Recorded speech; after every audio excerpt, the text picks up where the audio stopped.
ಶ್ರೀ ಗುರುಭ್ಯೋ ನಮಃ. ಇವತ್ತು ಭಗವದ್ಗೀತೆ ಮಹಾತ್ಮ್ಯ ಅಧ್ಯಾಯ 8 ಬ್ರಹ್ಮರಾಕ್ಷಸರು ಬ್ರಹ್ಮಲೋಕಕ್ಕೆ ಇದ್ರ ಬಗ್ಗೆ ತಿಳ್ಕೊಳ್ಳೋಣ. ದಕ್ಷಿಣ ಪಥ ಅಂತ ಒಂದು ಪಾರ್ಟ್, ಒಂದು ಭೂಮಿಲಿ ಒಂದು ಜಾಗ ದಕ್ಷಿಣ ಪಥ ಅಂತ. ಆ ದಕ್ಷಿಣ ಪಥದಲ್ಲಿ ಆಮರ್ದಕ ಅಂತ ಒಂದು ಸಿಟಿ, ಇದರ ಹೆಸರುಗಳೆಲ್ಲ ನಾವು ಕೇಳಿರಲ್ಲ, ಯಾಕಂದ್ರೆ ಪುರಾಣಗಳಲ್ಲಿ ಉಲ್ಲೇಖ ಆಗಿರೋ ಹೆಸರು. ಇದಾದ್ಮೇಲೆ ಜಿಯೋಗ್ರಫಿಕಲಿ ನಮ್ಮಲ್ಲಿ ಸುಮಾರು ಚೇಂಜಸ್ ಎಲ್ಲ ಆಗಿರುತ್ತೆ. ಹಾಗಾಗಿ ಈ ಹೆಸರುಗಳು ನಮಗೆ ಇವತ್ತಿಗೆ ನಾವು ಟ್ರೇಸ್ ಮಾಡಕ್ ಆಗೋದಿಲ್ಲ. ದಕ್ಷಿಣ ಪಥದಲ್ಲಿ ಆಮರ್ದಕ ಅಂತ ಒಂದು ಪಟ್ಟಣ ಇರುತ್ತೆ, ಸಿಟಿ. ಅಲ್ಲಿ ಭಾವಶರ್ಮ ಅಂತ ಒಬ್ಬ ಬ್ರಾಹ್ಮಣ ಜಾತಿ ಮಾತ್ರ ಅಷ್ಟೆ. ಬ್ರಾಹ್ಮಣನ ಜಾತಿಲಿ ಹುಟ್ಟಿದ್ದ, ಆದ್ರೆ ಮಾಡ್ತಾ ಇದ್ದಿದ್ದೆಲ್ಲ ಅನಾಚಾರದ ಕೆಲ್ಸನೇ. ಯಾವಾಗ ನೋಡಿದ್ರು ಹುಡುಗಿರ ಜೊತೆ ಓಡಾಡ್ತಿರೋದು, ಆಮೇಲೆ ಸಿಕ್ಕಾಪಟ್ಟೆ ಅಡಿಕ್ಟ್ ಆಗ್ಬಿಟ್ಟಿರ್ತಾನೆ. ಯಾವುದಕ್ಕೆ? ಆಲ್ಕೋಹಾಲ್ ಎಲ್ಲ ಕುಡಿಯೋದಕ್ಕೆ. ಯಾವಾಗ ನೋಡಿದ್ರು ಕುಡಿತಾ ಇರ್ತಾನೆ, ಲಿಕ್ಕರ್ ಕನ್ಸಂಪ್ಷನ್ನು.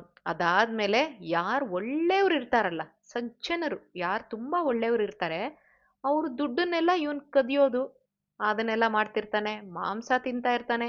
ಇದೆಲ್ಲ ಒಂದು ಕೆಟ್ಟ ಚಟಗಳಾಗಿರುತ್ತೆ. ಹುಟ್ಟಿದ್ ನೋಡಿದ್ರೆ ಬ್ರಾಹ್ಮಣ ವಂಶದಲ್ಲಿ, ಮಾಡ್ತಾ ಇರೋದು ನೋಡಿದ್ರೆ ಮಾಂಸ ತಿನ್ನೋದು, ಕುಡಿಯೋದು, ಕದಿಯೋದು, ಇದೆಲ್ಲ ಕೆಲಸ ಮಾಡ್ತಿರ್ತಾನಲ್ಲ. ಅವನು ಎಷ್ಟರ ಮಟ್ಟಿಗೆ ಆಲ್ಕೋಹಾಲ್ಗೆ ಅಡಿಕ್ಟ್ ಆಗಿರ್ತಾನೆ ಅಂತ ಅಂದ್ರೆ, ಒಂದಿನ ಫ್ರೆಂಡ್ಸ್ ಎಲ್ಲ ಸೇರ್ಕೊಂಡು ಪಾನಗೋಷ್ಠಿ ಕೂತ್ಕೊಂಡು ಕುಡಿತಾ ಇರ್ತಾರಂತೆ ಫ್ರೆಂಡ್ಸ್ಗಳೆಲ್ಲ. ಇವನು ಸಿಕ್ಕಾಪಟ್ಟೆ ಜಾಸ್ತಿ ಕುಡ್ದು ಬಿಟ್ಟಿದ್ನಲ್ಲ, ಕುಡ್ದು ಅವ್ರ ಜೊತೆ ಕುಡಿತಾ ಇರ್ಬೇಕಾದ್ರೆ ಪಾಪ ಸತ್ ಹೋಗ್ಬಿಟ್ನಂತೆ. ಎಷ್ಟೋ ಕಡೆ ನಾವು ನೋಡಿರ್ತೀವಿ, ಯಕ್ಷಗಾನ ಆಡ್ತಾ ಆಡ್ತಾ ಯಕ್ಷಗಾನದ ಸ್ಟೇಜ್ ಮೇಲೇನೆ ಯಕ್ಷಗಾನದ ವೇಷದಲ್ಲೇ ಇರ್ತಾರೆ ಅವರು. ಹಾಗೆ ಅವರು ಹೋಗ್ಬಿಡ್ತಾರೆ, ಪ್ರಾಣ ಬಿಟ್ಬಿಡ್ತಾರೆ. ಅದೇ ತರ ಹಾಡ್ತಾ ಸ್ಟೇಜಲ್ಲಿ ಪ್ರಾಣ ಬಿಟ್ಟವರು ಇದ್ದಾರೆ, ಆಟ ಆಡ್ತಾ ಆಡ್ತಾ ಆಡ್ತಾ ಗ್ರೌಂಡಲ್ಲಿ ಪ್ರಾಣ ಬಿಟ್ಟವರು ಇರ್ತಾರೆ. ಅದೆಲ್ಲ ಓಕೆ, ಒಂಥರ ಅವ್ರನ್ನ ನಾವು ಅಪ್ರಿಷಿಯೇಟ್ ಮಾಡ್ಬೇಕು. ಅಂದ್ರೆ ಎಷ್ಟು ಮಟ್ಟಿಗೆ ಇವ್ರು ಇನ್ವಾಲ್ವ್ ಆಗಿದ್ರಪ್ಪ ಇವ್ರದ್ದು ಪ್ರೊಫೆಷನ್ ಅಲ್ಲಿ ಅಂತ. ಇವನು ಪಾಪ ಕುಡಿಯೋರ್ ಜೊತೆ ಇದ್ಕೊಂಡೇನೆ ಅಲ್ಲೇ ಸತ್ ಹೋಗ್ಬಿಟ್ನಂತೆ ಇವನು. ಸೊ ಅವನ್ ಏನಾಗಿದೆ, ಜೀವನ ಪೂರ್ತಿ ಬರೀ ಕುಡಿಯೋದ್ರಲ್ಲೇ ಟೈಮ್ ಪಾಸ್ ಮಾಡ್ತಾ ಇದ್ನಲ್ಲ, ಅದಕ್ಕೆ ಒಂದು ದೊಡ್ಡ ಕಳ್ಳಿನ ಗಿಡ, ಅಂದ್ರೆ ತಾಳೆ ಮರ, ತಾಟಿಲಿಂಗ್ ಅಂತ ಬರುತ್ತಲ್ಲ ಫ್ರೂಟ್, ತಾಟಿಲಿಂಗ್ ಅದ್ರ ಮರ, ತಾಳೆ ಮರ ಅದಾಗಿ ಹುಟ್ಟುತ್ತಾನಂತೆ. ಒಂದು ದಿನ ಇವನೇನೋ ತಾಳೆ ಮರ ಆಗಿ ಹುಟ್ಟಿರ್ತಾನೆ. ಆ ಮರದ ನೆರಳು ಬೀರುತ್ತಲ್ಲ, ಆ ಎಲೆಗಳೆಲ್ಲ ಬಿದ್ದು ಶ್ಯಾಡೋ ಬರ್ತಾ ಇರತ್ತಲ್ಲ, ನೆರಳು. ಆಗ ಅಲ್ಲಿ ಸ್ವಲ್ಪ ರೆಸ್ಟ್ ತಗೊಳ್ಳೋಣ ಅಂತ ಹೇಳಿ ಬ್ರಹ್ಮ ರಾಕ್ಷಸ ದಂಪತಿಗಳು, ಅಂದ್ರೆ ಬ್ರಹ್ಮ ರಾಕ್ಷಸ ಕಪಲ್ಸ್ ಅಲ್ಲಿ ಬರ್ತಾರಂತೆ. ಗಂಡ ಹೆಂಡತಿ ಇಬ್ರು ಬ್ರಹ್ಮ ರಾಕ್ಷಸರಪ್ಪ, ಪಾಪ ಒಬ್ಬ ಅಲ್ಲ, ಅವರಿಬ್ರು ಅಲ್ಲಿಗೆ ಬರ್ತಾರೆ. ಯಾರಿವರು ಬ್ರಹ್ಮ ರಾಕ್ಷಸರು ಅಂತಂದ್ರೆ, ಅವ್ರು ಕೂಡ ತುಂಬಾ ವಿಚಿತ್ರ ಅವ್ರ ಕತೆ. ಕುಶೀಲವ ಅಂತ ಒಬ್ಬ ಬ್ರಾಹ್ಮಣ, ವೇದಾಂಗ ಪಾರಂಗತನಾಗಿದ್ನಂತೆ, ಎಲ್ಲ ತುಂಬಾ ಚೆನ್ನಾಗಿ ತಿಳ್ಕೊಂಡಿದ್ದಂತೆ. He was a very big scholar ಆಗ. ಅಷ್ಟೆಲ್ಲ ಮಾಡಿದಾನೆ, ಎಲ್ಲ ಶಾಸ್ತ್ರಗಳನ್ನ ಎಕ್ಸ್ಪರ್ಟ್ ಆಗಿದ್ನಂತೆ ಅವನು. ಆಮೇಲೆ ಒಳ್ಳೆ ಸದಾಚಾರಿ, ತುಂಬಾ ಚೆನ್ನಾಗಿತ್ತಂತೆ ಅವನ ಕ್ಯಾರೆಕ್ಟರ್ ಕೂಡ ಚೆನ್ನಾಗಿತ್ತಂತೆ. ತುಂಬಾ ಆಚರಣೆಗಳೆಲ್ಲ ಚೆನ್ನಾಗೇ ಮಾಡ್ತಾ ಇದ್ದ ಅವನು ಅಂತ. ಮತ್ತಿನ್ನೇನ್ ಬೇಕಂಗಾದ್ರೆ, ಎಲ್ಲ ಚೆನ್ನಾಗೇ ಇದ್ದಾನೆ, ಬ್ಯಾಕ್ ಗ್ರೌಂಡ್ ಚೆನ್ನಾಗಿದೆ ಇವಂದು. ಅನ್ಲೈಕ್ ಭಾವಶರ್ಮ ಕೂಡ ಬ್ರಾಹ್ಮಣನೇ, ಆದ್ರೆ ಮಾಡಬಾರದು ಮಾಡ್ದ. ಇಲ್ಲಿ ಕುಶೀಲವ ವೆರಿ ಎಕ್ಸ್ಪರ್ಟ್ ಇನ್ ವೇದಾಂಗ, ಎಲ್ಲ ಶಾಸ್ತ್ರಗಳು, ಒಳ್ಳೆ ಸದಾಚಾರಿ. ಆದ್ರೆ ಅವನಿಗೊಬ್ಬ ಹೆಂಡತಿ ಇದ್ಲಂತೆ, ಅವಳ ಹೆಸರು ಕುಮತಿ. ಸುಮತಿ ಅಂತಂದ್ರೆ ಒಳ್ಳೆ ಬುದ್ಧಿ ಇರೋಳು ಅಂತ, ಕುಮತಿ ಅಂತಂದ್ರೆ ಕೆಟ್ಟ ಬುದ್ಧಿ ಇರೋಳು ಅಂತ. ಹೆಸರು ತಕ್ಕಂಗೆ ಅವಳು ಕುಮತಿನೇ ಆಗಿದ್ಲಂತೆ, ಕೆಟ್ಟ ಬುದ್ಧಿನೇ ಇತ್ತಂತೆ ಅವಳಿಗೆ. ಆಮೇಲೆ ಆ ಗಂಡ ಹೆಂಡತಿ ಇಬ್ರಿಗೂ, ಇವನು ಎಷ್ಟೇ ಎಕ್ಸ್ಪರ್ಟ್ ಆಗಿರ್ಬೋದು ಸ್ಕ್ರಿಪ್ಚರ್ ಅಲ್ಲಿ, ವೇದಗಳನ್ನೆಲ್ಲ ತುಂಬಾ ಚೆನ್ನಾಗಿ ತಿಳ್ಕೊಂಡಿರ್ಬೋದು, ಆದ್ರೆ ಒಂದು ಕೆಟ್ಟ ಗುಣ. ಆಸ್ ಐ ಸೆಡ್, ಒಂದು ಟೊಮೊಟೊ ಕೆಟ್ಟೋಗಿರೋದನ್ನ ನಾವು ಇಟ್ಟುಬಿಟ್ರೆ ಚೆನ್ನಾಗಿರೋ ಟೊಮೊಟೊನು ಹಾಳಾಗೋಗುತ್ತೆ ಅಂತಾರಲ್ಲ, ಹಂಗೆ ಇವರಿಬ್ರಿಗೂ, ಗಂಡ ಹೆಂಡತಿ ಇಬ್ರಿಗೂ ಸಿಕ್ಕಾಪಟ್ಟೆ ದುಡ್ಡಿಂದ ಹುಚ್ಚಂತೆ. ದುಡ್ಡು ಬೇಕು ದುಡ್ಡು ಬೇಕು ದುಡ್ಡು ಬೇಕು. ಆ ದುಡ್ಡು ಬೇಕು ಅನ್ನೋದಕ್ಕೋಸ್ಕರ ಅವ್ರ ಯೋಗ್ಯತೆಗೆ ಮೀರಿ ದಾನಗಳನ್ನ ಸ್ವೀಕಾರ ಮಾಡ್ತಾ ಇದ್ರಂತೆ. ಕಾಲಪುರುಷ ದಾನ, ಅಶ್ವದಾನ, ಇದನ್ನೆಲ್ಲ ಸ್ವೀಕಾರ ಮಾಡ್ತಾ ಇದ್ರು. ಇವಾಗ ನಮ್ಗೆ ಯಾರೋ ಆನೆ ಕೊಟ್ಬಿಟ್ರಪ್ಪ, ತಗೊಂಡು ಏನ್ ಮಾಡೋಣ ನಾವು? ಆನೆನ್ ಯಾರೋ ದಾನ ಕೊಡ್ತಾರೆ ಅನ್ಕೊಳ್ಳೋಣ. ಆನೆನ್ ಸಾಕೋಕ್ ನಮಗ್ ಕೆಪಾಸಿಟಿ ಇರ್ಬೇಕಲ್ಲ ದಾನ ತಗೊಂಡ್ರೆ, ಅಲ್ವಾ? ಸುಮ್ನೆ ತಗೊಂಡಂಗಲ್ವಲ್ಲ ಆನೆನ. ಅದಕ್ಕೆ ಎಷ್ಟು ತಿನ್ನಕ್ ಹಾಕ್ಬೇಕು, ಏನ್ ಕತೆ? ಹಂಗೆ ಇವ್ರ ಯೋಗ್ಯತೆಗ್ ಮೀರಿ ಇವ್ರೇನ್ ಮಾಡಿದ್ರಂತೆ, ಕಾಲಪುರುಷ ದಾನ. ಅದು ತುಂಬಾ ಆ ಅದು ಮುಂದೆ ಬರುತ್ತೆ, ನೆಕ್ಸ್ಟ್ ಸ್ಟೋರಿಗಳಲ್ಲಿ ಬರುತ್ತೆ, ಕಾಲಪುರುಷ ದಾನ ತಗೊಂಡ್ರೆ ಏನಾಗುತ್ತೆ ಅಂತ.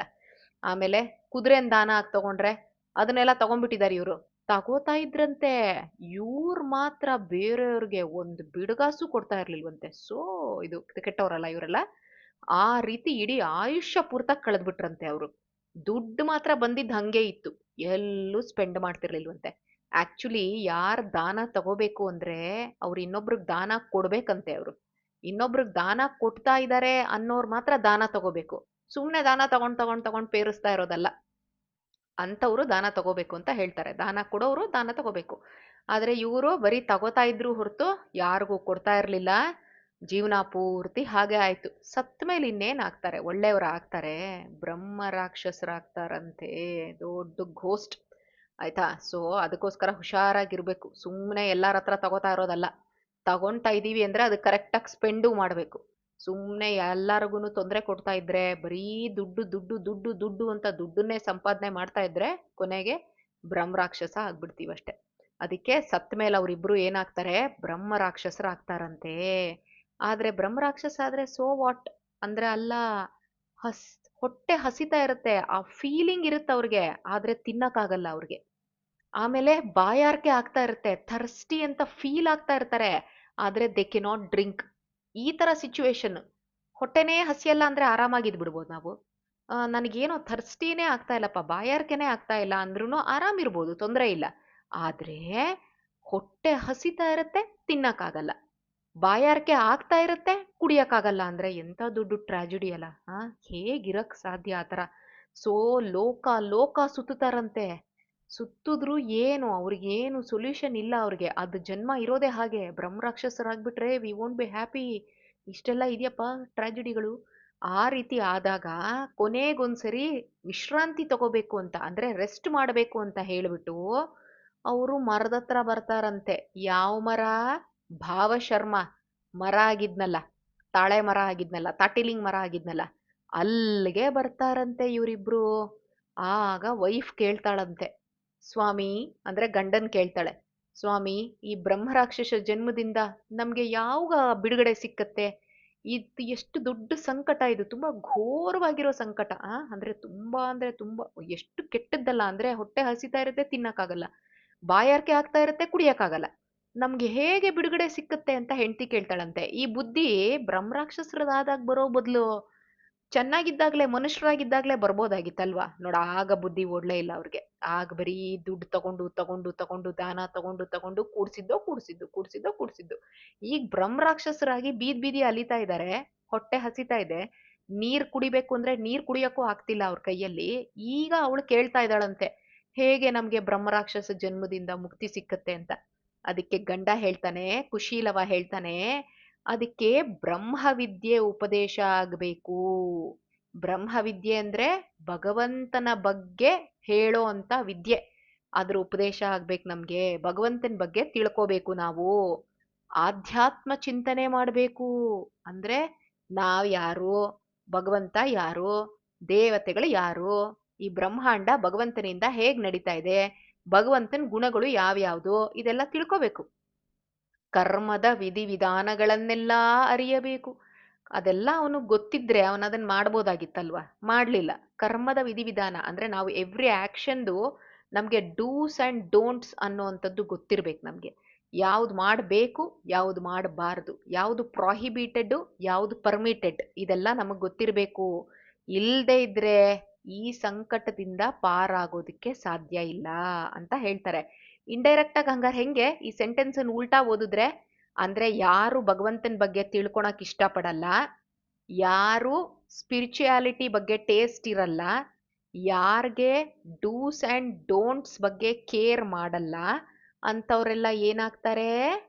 ಬ್ರಹ್ಮ ರಾಕ್ಷಸರಾಗ್ತಾರೆ. ಅದಕ್ಕೆ ಬ್ರಹ್ಮ ವಿದ್ಯೋಪದೇಶೇನ ವಿನಾ ಅಧ್ಯಾತ್ಮ ವಿಚಾರಣಾತ್ ವಿನಾ ಕರ್ಮ ವಿಧಿಜ್ಞಾನಾತ್ ಕಥಂ ಮುಚ್ಚೇತ ಸಂಕಟಾತ್. ಇದನ್ನೇ ಕನ್ನಡದಲ್ಲಿ ಹೇಳಿರೋದು. ಅಂದ್ರೆ ಬ್ರಹ್ಮ ವಿದ್ಯೆ ಉಪದೇಶ ಆಗೋ ತನಕ, ಅಧ್ಯಾತ್ಮದ ವಿಚಾರ ಮಾಡೋ ತನಕ, ಕರ್ಮದ ವಿಧಿವಿಧಾನಗಳನ್ನ ನಾವು ತಿಳ್ಕೊಳೋ ತನಕ ನಮ್ಗೆ ಈ ಸಂಕಟದಿಂದ ಬಿಡುಗಡೆ ಇಲ್ಲಮ್ಮ ತಾಯಿ ಪತ್ನಿ ಅಂತ ಇವನು ಹೇಳ್ತಾನೆ. ಪತ್ನಿ ಕೇಳೇ ಬಿಡ್ತಾಳಂತೆ. ಹೇ ಪುರುಷೋತ್ತಮ, ಆ ಬ್ರಹ್ಮ ಯಾರು? ಆಧ್ಯಾತ್ಮ ಅಂದ್ರೆ ಏನು? ಕರ್ಮಯೋಗ ಅಂದ್ರೆ ಏನು? ಹೇಳು ಅಂತ ಹೇಳ್ತಾಳೆ. ಅದ್ಯಾವ್ದದು? ಕಿಂ ತದ್ ಬ್ರಹ್ಮ, ಕಿಂ ಅಧ್ಯಾತ್ಮಂ, ಕಿಂ ಕರ್ಮ ಪುರುಷೋತ್ತಮ. ಕಿಂ ಅಂದ್ರೆ ಯಾವುದು ಯಾವುದು ಅಂತ. ಕಿಂ ತದ್ ಬ್ರಹ್ಮ, ಆ ಬ್ರಹ್ಮ ಅಂದ್ರೆ ಯಾವುದು? ಕಿಂ ಅಧ್ಯಾತ್ಮ, ಅಧ್ಯಾತ್ಮ ಅಂದ್ರೆ ಯಾವುದು? ಕಿಂ ಕರ್ಮ, ಕರ್ಮ ಅಂದ್ರೆ ಯಾವುದು? ಪುರುಷೋತ್ತಮ ಅಂತ ಅವಳು ಕೇಳ್ತಾಳೆ. This is the first half of the 8th chapters first ಶ್ಲೋಕ. 8th ಚಾಪ್ಟರ್ ಫಸ್ಟ್ ಶ್ಲೋಕದ್ದು ಮೊದಲನೇ ಲೈನ್ ಇದು. ಕಿಂ ತದ್ ಬ್ರಹ್ಮ, ಕಿಂ ಅಧ್ಯಾತ್ಮ, ಕಿಂ ಕರ್ಮ ಪುರುಷೋತ್ತಮ ಅನ್ನುವಂಥದ್ದು. ಅವಳು ಕೇಳ್ತಾಳಂತೆ. ಯಾಕಂದ್ರೆ ಕುಶೀಲವ ಹೇಳ್ತಾನಲ್ಲ, ಬ್ರಹ್ಮೋಪದೇಶ, ಬ್ರಹ್ಮದ್ದು ವಿದ್ಯೆದು ಉಪದೇಶ ಆಗ್ಬೇಕು, ಅಧ್ಯಾತ್ಮದ ಬಗ್ಗೆ ತಿಳ್ಕೋಬೇಕು, ಕರ್ಮದ ವಿಧಿಗಳ ಬಗ್ಗೆ ನಮಗೆ ಜ್ಞಾನ ಇರಬೇಕು ಅಂತ ಅವನು ಹೇಳಿದಾಗ, ಯಾರಪ್ಪ ಯಾವ್ದದು ಹಂಗಾರೆ? ಬ್ರಹ್ಮ ಅಂದ್ರೆ ಏನು? ಅಧ್ಯಾತ್ಮ ಅಂದ್ರೆ ಏನು? ಕರ್ಮ ಅಂದ್ರೆ ಏನು? ಹೇಳಿ ಅಂತ ಕೇಳ್ತಾಳೆ. ಅವಳಷ್ಟು ಕೇಳಿದ್ದೇ ತಡ. ಒಂದೇ ಲೈನು ಅವಳು ಕೇಳಿದ್ದು, ಅದು ಒಂದು ಶ್ಲೋಕದಲ್ಲಿ ಒಂದ್ ಲೈನು, ಮೇಲ್ಗಡೆ ಅರ್ಧ ಲೈನು ಅರ್ಧ ಶ್ಲೋಕ. ಅಷ್ಟು ಕೇಳಿದ ತಕ್ಷಣ ಆಶ್ಚರ್ಯ, ಇವಳಂಗ್ ಹೇಳ ಬಾಯಿ ಮುಚ್ಚಂಗಿಲ್ಲ. ತಾಳೆ ಮರ ಮಾಯ. ತಾಳೆ ಮರ ಯಾವುದು? ಭಾವಶರ್ಮ. ಮಾಯ. ಅವನ್ ಜಾಗದಲ್ಲಿ ಏನಿತ್ತಂತೆ? ದಿವ್ಯ ಶರೀರದಿಂದ ಭಾವಶರ್ಮ ನಿಂತ್ಕೊಂಡ್ಬಿಟ್ಟಿರ್ತಾನೆ. ಅಂದ್ರೆ ಅವನಿಗೆ ಒಳ್ಳೆ ತುಂಬಾ ಗ್ಲೋಯಿಂಗ್ ಬಾಡಿ ಸಿಕ್ಬಿಡುತ್ತೆ ಆಯ್ತಾ, ದಿವ್ಯ ಶರೀರ, ದೇವತೆ ತರ ಅವನಿಗೆ ಶರೀರ ಸಿಕ್ಬಿಡುತ್ತಂತೆ. ತಾಳೆ ಮರದ ಜನ್ಮದಿಂದ ಅವನಿಗೆ ಮುಕ್ತಿ ಸಿಕ್ಕಿತ್ತು. ಅಂದ್ರೆ ಎಷ್ಟು ವರ್ಷ ಪಾಪ ತಾಳೆ ಮರ ಆಗಿದ್ನೋ, ಕುಡ್ದು ಕುಡ್ದು ಕುಡ್ದು ಸತ್ತಿದ್ದಕ್ಕೆ ತಾಳೆ ಮರ ಹುಟ್ಟದ್ನಲ್ಲ. ಎಷ್ಟು ನಾವು ತಾಳೆ ಮರ ನೋಡಿದ್ರೆ ನಮ್ಗಿದು ಗೊತ್ತಾಗ್ಬೇಕು ಗೊತ್ತಾ? ಪಾಪ ಯಾವ ಜನ್ಮದಲ್ಲಿ ಎಷ್ಟು ಕುಡ್ದು ಕುಡ್ದು ಕುಡ್ದು ಇವನ್ ಹಾಳಾಗಿ ಈಗ ತಾಳೆ ಮರ ಆಗಿ ನಿಂತಿದಾನೋ ಇಲ್ಲಿ ಅಂತ ನಮ್ಗೆ ತಾಳೆ ಮರ ಓದಿದ ತಕ್ಷಣ ಈ ಕತೆ ಜ್ಞಾಪಕ ಬರಬೇಕು. ಓಕೆ. ಸೊ ಹಾಗೆ ಬ್ರಹ್ಮರಾಕ್ಷಸ ದಂಪತಿಗಳಿಗೂ ಕೂಡ ಪಾಪ ಮಾಯ. ಏನು ಅವ್ರೇನು ಡಿಸ್ಕಷನ್ನೇ ಮಾಡ್ಲಿಲ್ಲ ಅಲ್ವಾ? C they did. ಅವ್ರೇನು ಸುಮ್ನೆ ಏನಪ್ಪ ಹೇಗೆ ನಮ್ಗೆ ಬಿಡುಗಡೆ, ಹೊಟ್ಟೆ ಹಸಿತಾ ಇದೆ ತಿನ್ನಂಗಿಲ್ಲ, ನೀರ್ ಕುಡಿಬೇಕು ಅನ್ನಿಸ್ತಾ ಇದೆ ಕುಡಿಯಂಗಿಲ್ಲ, ಏನಪ್ಪ ಏನ್ ಮಾಡೋದು ಇದರಿಂದ, ಹೆಂಗೆ ಪರಿಹಾರ ಅಂತ ಕೇಳಿದಾಗ, ಬ್ರಹ್ಮನ್ ಬಗ್ಗೆ ತಿಳ್ಕೋಬೇಕು, ಆಧ್ಯಾತ್ಮದ ಬಗ್ಗೆ ತಿಳ್ಕೋಬೇಕು, ಕರ್ಮದ ಬಗ್ಗೆ ತಿಳ್ಕೋಬೇಕು ಅಂತ ಗಂಡ ಹೇಳ್ತಾನೆ. ಹಂಗಾದ್ರೆ ಬ್ರಹ್ಮ ಯಾರು, ಆಧ್ಯಾತ್ಮ ಯಾವುದು, ಕರ್ಮ ಯಾವುದು ಅಂತ ಹೆಂಡತಿ ಕೇಳ್ತಾಳೆ. ಇನ್ನ ಡಿಸ್ಕಷನ್ ಶುರುವಾಗಿದೆ ಅಷ್ಟೇ ಇವರಿಬ್ರು ಮಧ್ಯೆ ಅಲ್ವಾ? ಅಷ್ಟು ಡಿಸ್ಕಷನ್ ಶುರುವಾಗಿದ್ದಕ್ಕೇನೆ ಅವ್ರಿಗೆ ಬ್ರಹ್ಮರಾಕ್ಷಸ ಜನ್ಮ ಹೊರಟೋಯ್ತಂತೆ. ಈ ಕಡೆ ತಾಳೆ ಮರ ಮಾಯ, ಆ ಕಡೆ ಬ್ರಹ್ಮರಾಕ್ಷಸ ಜನ್ಮ ಹೊರಟೋಗ್ಬಿಟ್ಟಿದೆ. ಆಮೇಲೆ ಅಂತರಿಕ್ಷ, ಸ್ಪೇಸ್ ಇಂದ ಒಂದು ವಿಮಾನ ಬಂತಂತೆ. ಆ ವಿಮಾನದಲ್ಲಿ ಯಾರಿದ್ರು ಅಂದ್ರೆ ಚಂದ್ರನ್ ತರ ಹೊಳಿತಾ ಇತ್ತಂತೆ ಮುಖ. ಯಾರ್ದು? ಅಪ್ಸರೆಯರದು. ಅಪ್ಸರಾಸ್ ಅಂತ ಹೇಳ್ತೀವಲ್ಲ, ಅಪ್ಸರ, ಕಿನ್ನರ, ಗಂಧರ್ವರು, ಯಕ್ಷರು ಇವರೆಲ್ಲ ಇದ್ದಾರೆ. Different categories. ಅಪ್ಸರೆಯರ್ ಮುಖ ಹೇಗಿತ್ತು ಅಂದ್ರೆ ಚಂದ್ರನ್ ತರ ಪಳ ಪಳ ಹೊಳಿತಾ ಇತ್ತಂತೆ. ಆಗ ಪಾಪ ಆ ದುಂಬಿಗಳೆಲ್ಲ ಇರುತ್ತಲ್ಲ, ಬೀಸ್, ಅವು ಅಪ್ಸರೆಯರ್ ಮುಖಾನ ಇದೇನೋ ಲೋಟಸ್ ಇರ್ಬೇಕು ಅಂತ ಅನ್ಕೊಂಡು ಕುತ್ಕೊಳಕ್ ಬಂತಂತೆ ಅಲ್ಲಿ. ಅಂದ್ರೆ ಅಷ್ಟು ಚೆನ್ನಾಗಿದ್ರು ಅವರು ಅಂತ ಅಪ್ಸರೆಯರು. ಗಂಧರ್ವರು ಹಾಡ್ತಾ ಇರ್ತಾರಂತೆ, ಇನ್ನೊಂದು ಗ್ರೂಪ್ ಆಫ್ ಅಪ್ಸರೆಯರು ಕುಣಿತಾ ಇರ್ತಾರಂತೆ. ಆಗ ಅಂತ ಏರ್ಪ್ಲೇನ್ ಅದನ್ನ ಹತ್ಕೊಂಡು ಆ ದಂಪತಿಗಳು ದೇವಲೋಕಕ್ಕೆ ಹೋಗ್ಬಿಡ್ತಾರಂತಲ್ಲೋ. ಒಂದೇ ಒಂದು ಅರ್ಧ ಶ್ಲೋಕ ಹೇಳಿದಿಕ್ಕೆ ಭಗವದ್ಗೀತೆ. ನಾವು ದಿನ ಎಷ್ಟು ಶ್ಲೋಕ ಹೇಳ್ತಾ ಇದೀವಿ, ಏನ್ ಕತೆ. ಸೊ ಆವಾಗ ಏನಾಯ್ತು, ಅವರಿಬ್ರು ಅದನ್ನ ಹತ್ತಾರೆ ಏರ್ಪ್ಲೇನು, ದೇವಲೋಕಕ್ಕೆ ಹೋಗ್ತಾರೆ. ಭಾವಶರ್ಮ ಅಲ್ಲಿ ನಿಂತ್ಕೊಂಡು ನೋಡ್ತಾ ಇರ್ತಾನಲ್ಲ, ಮರ ಮಾಯ ಆಗ್ಬಿಟ್ಟಿರ್ತಾನಲ್ಲ ಅವನು ಭಾವಶರ್ಮ, ಅವನಿಗೊಂದು ಪಾಪ ಒಳ್ಳೆ ಶರೀರ ಬಂದಿರುತ್ತಲ್ಲ, ಅವನ್ ನೋಡ್ಬಿಟ್ಟು ಆ ಬಿಡ್ತಾರ ಯಾರಾದ್ರೂ ಚಾನ್ಸು? ಗೋಲ್ಡನ್ ಆಪರ್ಚುನಿಟಿ ಅಲ್ವಾ ಅದು. ಯಾಕಂದ್ರೆ ಅವನು ಕಾನ್ವರ್ಸೇಷನ್ ಕೇಳಿಸ್ಕೊತಾ ಇರ್ತಾನಲ್ಲ, ಏನ್ ಮಾತಾಡ್ತಾ ಇರ್ತಾರೆ ಬ್ರಹ್ಮರಾಕ್ಷಸ ದಂಪತಿಗಳು ಅಂತ. ಅವಳು ಕೇಳಿದಾಗ ಕಿಂ ತತ್ ಬ್ರಹ್ಮ, ಕಿಂ ಅಧ್ಯಾತ್ಮಂ, ಕಿಂ ಕರ್ಮ ಪುರುಷೋತ್ತಮ ಅಂದ ತಕ್ಷಣ ಇವನು ತಾಳೆ ಮರದ ಜನ್ಮದಿಂದ ಮುಕ್ತಿ ಸಿಕ್ಕಿದ್ದು, ಆಮೇಲೆ ಅವರಿಬ್ರಿಗೂನು ದಿವ್ಯ ವಿಮಾನ ಬಂದಿದ್ದು ಇದನ್ನೆಲ್ಲ ನೋಡಿರ್ತಾನಲ್ವಾ. ತಕ್ಷಣ ಏನ್ ಮಾಡ್ತಾನಂತೆ, ಅರ್ಧ ಶ್ಲೋಕ ಅವಳು ಹೇಳಿದ್ಲಲ್ಲ ಆ ಕುಮತಿ, ಅದನ್ನ ಬರ್ದಿಟ್ಕೊಂಡ್ಬಿಡ್ತಾನಂತೆ. ಕಿಲಾಡಿ ಅಂದ್ರೆ ಇದು, ಗೊತ್ತಾಯ್ತಾ? ಹೆಂಗಿರ್ಬೇಕು ನೋಡಿ ಅವನ್ಗೆ ಎಷ್ಟು ಚೆನ್ನಾಗಿ ಟೈಮ್ ಸೆನ್ಸ್ ಇದೆ. ಹ್ಮ್ ಬರ್ದಿಟ್ಕೊಂಡು ಕಾಶಿಗ್ ಹೋಗ್ಬಿಡ್ತಾನಂತಪ್ಪ. ಅಲ್ಲಿರಲ್ಲ ಅವನು. ಕಾಶಿಗ್ ಹೋಗ್ತಾನೆ. ಕಾಶಿ ಮೋಕ್ಷದಾಯಕ ಕ್ಷೇತ್ರ ಅಂತ ತುಂಬಾ ಫೇಮಸ್ ಅದು ಅಲ್ವಾ? ಕಾಶಿಲಿ ಪ್ರಾಣ ಬಿಟ್ಟವ್ರಿಗೆ ಮೋಕ್ಷ ಸಿಕ್ಕುತ್ತೆ ಅಂತ ಹೇಳ್ತಾರೆ. ಆ ಕಾಶಿ ಅಂತ ಕ್ಷೇತ್ರಕ್ಕೆ ಬಂದ್ಬಿಟ್ಟು ಏನ್ ಮಾಡ್ತಾನೆ ಅವನು? ದಿನಾ ಅದೇ ಕೆಲ್ಸ ಅವನಿಗೆ. ಏನ್ ಮಾಡ್ತಾನೆ? ಆ ಅರ್ಧ ಶ್ಲೋಕ ಓದೋದೇ ಕೆಲ್ಸ. ಯಾವಾಗ ಯಾವಾಗ ಅವನ್ ಟೈಮ್ ಸಿಕ್ಕುತ್ತೋ ಭಗವಂತನ ಆರಾಧನೆ ಮಾಡೋದು, ಅರ್ಧ ಶ್ಲೋಕ ಓದೋದು ಮಾಡ್ತಾ ಇರ್ತಾನಂತೆ. ವೈಕುಂಠನಲ್ಲಿ ನಾರಾಯಣ ಈ ಸ್ಟೋರಿ ಹೇಳ್ತಾ ಇರ್ತಾನೆ. ಯಾರಗ್ ಸ್ಟೋರಿ ಹೇಳ್ತಿರ್ತಾನೆ? ಭಾವಶರ್ಮಂದು ಬ್ರಹ್ಮರಾಕ್ಷಸರು ಸ್ಟೋರಿನ ನಾರಾಯಣ ಲಕ್ಷ್ಮೀ ದೇವಿಗೆ ಹೇಳ್ತಾ ಇರ್ತಾನಂತೆ. ಆಗ ಲಕ್ಷ್ಮೀ ದೇವಿಗೆ ಹೇಳ್ತಾನಂತೆ, ಅಬ್ಬಾ ಏನ್ ಮಹಿಮೆ ಸ್ವಾಮಿ, ಏನ್ ಕತೆ! ಈ ಕತೆ ಕೇಳ್ತಾ ಕೇಳ್ತಾ ನೀವ್ ಯಾಕೋ ಕಣ್ಣು ಮುಚ್ಬಿಟ್ಟಿದೀರಲ್ಲ ಅಂತ ಹೇಳ್ತಾಳಂತೆ. ಅಂದ್ರೆ ಒಂದೊಂದ್ಸರಿ ನೋಡಿದೀರಾ, ನಾವ್ ಒಂಥರ ಟ್ರಾನ್ಸ್ ಹೋದಂಗ್ ಹೋಗ್ಬಿಡ್ತೀವಿ. ಒಬ್ರಿಗೆ ಸ್ಟೋರಿ ಹೇಳ್ತಾ ಹೇಳ್ತಾ ಆ ಸ್ಟೋರಿ ಒಳಗಡೆ ನಾವು ಮುಳುಗ್ ಹೋಗ್ಬಿಟ್ಟು ಇನ್ವಾಲ್ವ್ ಆಗ್ಬಿಟ್ಟು ಏನಾಗ್ಬಿಡ್ತೀವಿ, ನಮ್ಗೆ ಇತ್ತಿನ ಜ್ಞಾನ ಇರಲ್ಲ. ಒಂಥರ ಲೈಟಾಗಿ ಅರ್ಧಂಬರ್ಧ ಕಣ್ಣು ಮುಚ್ಬಿಡ್ತೀವಿ. ಆ ಥರ ಅವಳು ಕೇಳ್ತಾಳಂತೆ. ಈ ಕತೆ ಹೇಳ್ತಾ ಹೇಳ್ತಾ ನಾರಾಯಣ ಏನ್ ಮಾಡ್ತಾನಂತೆ, ಅವನ್ ಕಣ್ಣು ಮುಚ್ಚಿಬಿಡ್ತಾನಂತೆ. ಅದಕ್ಕೆ ಲಕ್ಷ್ಮೀದೇವಿ ಹೇಳ್ತಾಳಂತೆ, ಅಬ್ಬಾ ಏನ್ ಮಹಿಮೆ! ಅರ್ಧೇ ಅರ್ಧ ಶ್ಲೋಕದ್ ಇಷ್ಟೊಂದ್ ದೊಡ್ಡ ಮಹಿಮೆನಾ ಅಂತ ಹೇಳಿ, ಸ್ವಾಮಿ ಕತೆ ಹೇಳ್ತಾ ಹೇಳ್ತಾ ಯಾಕೋ ಕಣ್ಣು ಮುಚ್ಚಿಬಿಟ್ಟಿದ್ದೀರಲ್ಲ ನೀವು ಅಂತಂದ್ರೆ ಭಗವಂತ ಹೇಳ್ತಾನಂತೆ, ಕಾಶಿಲಿ ಭಾವಶರ್ಮ ಭಕ್ತಿಯಿಂದ ಈ ಶ್ಲೋಕ ಹೇಳ್ತಾ ಇದ್ದಾನೆ. ಅಂದ್ರೆ ಅವನಿಗೆ ಅದೇ ಕೆಲಸ, ಯಾವಾಗ ನೋಡಿದ್ರು ಈ ಶ್ಲೋಕ ರಿಪೀಟ್ ಮಾಡೋದಷ್ಟೇ. ಯಾವುದು? ಅರ್ಧ ಶ್ಲೋಕ. ಕಿಂ ತದ್ ಬ್ರಹ್ಮ ಕಿಂ ಅಧ್ಯಾತ್ಮಂ ಕಿಂ ಕರ್ಮ ಪುರುಷೋತ್ತಮ, ಅದನ್ನೇ ಹೇಳ್ತಾ ಇರ್ತಾನಂತೆ ಅವನು. ಅದಕ್ಕೆ ಅವನಿಗೆ ಏನ್ ಫಲ ಕೊಡೋದು ಅಂತ ಯೋಚನೆ ಮಾಡ್ತಾ ಇದ್ದೀನಿ ಅಂತಾನಂತಪ್ಪ ಭಗವಂತ. ಅವನಿಗೆ ಏನು ಕೊಟ್ಟಿಲ್ಲ. ಇವನೇನ್ ಭಗವಂತಂಗ್ ಪರ್ಸನಲ್ ಆಗಿ ಕೊಟ್ಟಿಲ್ಲ. ಹಣ್ಣು ಕೊಟ್ಟಿಲ್ಲ, ಹೂವ ಕೊಟ್ಟಿಲ್ಲ, ₹1 ದುಡ್ಡು ಕೊಟ್ಟಿಲ್ಲ, ಏನೂ ಕೊಟ್ಟಿಲ್ಲ.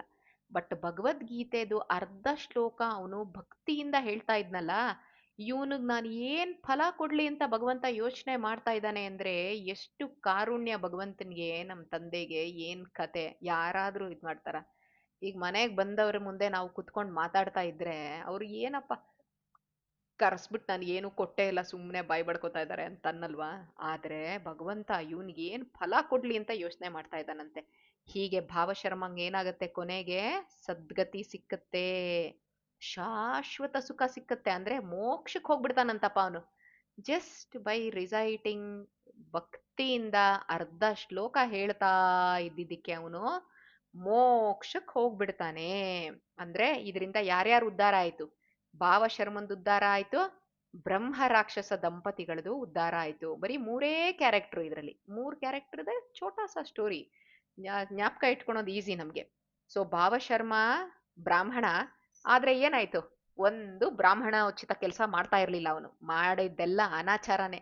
ಬೀದಿ ಬೀದಿ ಅಲಿಯೋದು, ದುಡ್ಡನ್ನ ಹಾಳು ಮಾಡೋದು, ದುಡ್ಡನ್ನ ದರೋಡೆ ಮಾಡೋದು, ಒಳ್ಳೆಯವ್ರ ದುಡ್ಡನ್ನ ಕುಡಿಯೋದು, ಕುಡಿದು ಕುಡಿದು ಪ್ರಾಣ ಬಿಟ್ಟಿದ್ದಕ್ಕೆ ಮತ್ತ ಅದೇ ಮರ ಆಗಿ ಅವನು ಹುಟ್ಟದ ಅಂತ ಹೇಳ್ತಾರೆ. ಅದಾಯ್ತು, ಅದು ಭಾವಶರ್ಮನ್ ಕತೆ. ಇನ್ನು ಬ್ರಹ್ಮರಾಕ್ಷಸ ದಂಪತಿಗಳು ಯಾರು? ಅವರು ಬ್ರಾಹ್ಮಣರೇ. ಏನ್ ವಿದ್ಯೆ ಕಲ್ತ್ರೆ ಏನ್ ಭಾಗ್ಯ ಬಂತು, ಅದನ್ನ ಇಂಪ್ಲಿಮೆಂಟ್ ಮಾಡಕ್ಕೆ ಬಂದಿಲ್ಲ ಅಂದ್ರೆ ಕಾಗದದಲ್ಲಿರೋ ಇದ್ರ ತರ ಅಂತ ಹೇಳ್ತಾರಲ್ಲ, ಏನದು? ಕನ್ನಡಿ ಒಳಗಡೆ ಇರೋ ಗಂಟು ಅಂತ. ಅಥವಾ ಹೋಟ್ಲಲ್ಲೆಲ್ಲ ಹಾಕಿರ್ತಾರಲ್ಲ, ಮಸಾಲ್ ದೋಸೆ ಫೋಟೋ ಹಾಕಿರ್ತಾರೆ, ಇಡ್ಲಿ ವಡೆ ಫೋಟೋ ಹಾಕಿರ್ತಾರೆ. ಏನು ನಮ್ಗೇನ್ ತಿನ್ನಕ್ಕಾಗತ್ತಾ ಅದನ್ನ? ನೋಡ್ತೀವಿ ಅಷ್ಟೇ, ಬಟ್ ತಿನ್ನಕ್ಕಾಗಲ್ವಲ್ಲ. ಹಂಗಾಯ್ತು ಇವ್ರ ಜ್ಞಾನ. ಅವರು ವೇದಾಂಗ ಪಾರಂಗತನಾಗಿದ್ದ, ಶಾಸ್ತ್ರಗಳೆಲ್ಲ ಕಲ್ತಿದ್ದ, ಇಷ್ಟೆಲ್ಲಾ ಮಾಡಿದ್ರುನು ದುಡ್ಡಿನ ಆಸೆ ಬಿಟ್ಟಿಲ್ಲ ಅವನಿಗೆ. ದಾನ ಎಲ್ಲ ತಗೊಂಡಿದ್ದಾನೆ ಅವನ ಯೋಗ್ಯತೆಗೆ ಮೀರಿ. ದಾನ ಕೊಡೋ ಯೋಗ್ಯತೆ ಇಲ್ಲದೆ ಇದ್ರುನು ದಾನ ತಗೊಂಡ್ ತಗೊಂಡ್ ತಗೊಂಡ್ ತಗೊಂಡ್ ಇಟ್ಕೊಂಡ್ ಏನಾದ್ರು ಅದಕ್ಕೆ ಬ್ರಹ್ಮ ರಾಕ್ಷಸರಾಗ್ಬಿಟ್ರು. ಒಳ್ಳೆ ಧನ ಪಿಶಾಚಿ ಅಂತಾರಲ್ಲ, ಇದೇ ಡೈಲಾಗ್ ಅದು. ಬ್ರಹ್ಮ ರಾಕ್ಷಸರು ಧನ ಪಿಶಾಚಿ ಯಾಕಾಗ್ತಾರೆ? ದುಡ್ಡಿನ ಮೇಲೆ ಜಾಸ್ತಿ ಆಸೆ ಪಟ್ರೆ ಪಿಶಾಚಿಗಳಾಗ್ತೀವಿ ನಾವು. ಕೊನೆಗೆ ಸದ್ಗತಿ ಆಗಿದ್ದು ಹೇಗೆ ಅವ್ರದೇ? ಗೀತೆ 8ನೇ ಅಧ್ಯಾಯದ್ದು 1ನೇ ಶ್ಲೋಕದ್ದು ಫಸ್ಟ್ ಹಾಫ್ ಅಷ್ಟ್ರಿಂದ ಪಠಣೆ ಮಾಡಿದ್ರಿಂದ, ಕೇಳಿದ್ರಿಂದ, ಹೆಂಡತಿ ಬಾಯಿಂದ ಬಂದಿದ್ದ ಪ್ರಶ್ನೆ ಯಾವ್ದದು?